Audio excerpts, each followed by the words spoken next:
उरले दोघे बंधू त्यांचा कैसा झाला वधू त्या ते वदिता गोविंद किंवा अनेक पै असे रामप्रभू आगती मुनीला विचारू लागले तो पहिला पुन्हा म्हणले विष्णूनं मारलं कुणाला मारायला पण ते तिघ जण भाऊ होते त्यापैकी दोघजण बंधू जे उरले होते त्याही पुन्हा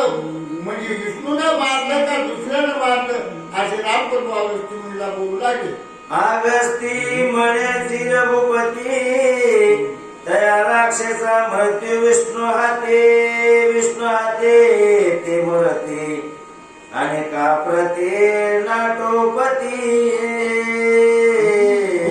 अगस्त्य ऋषी कुणाला रामप्रभूला सांगू लागले हे रामा तिचं मरण कुणाला होतं तर विष्णूच्या हातानं होतं कारण का ते दुसऱ्याच्या हातानं मरण नव्हतं म्हणून ते कुणाला सुद्धा ऐकत नव्हते असे बोलू लागले अगस्त्य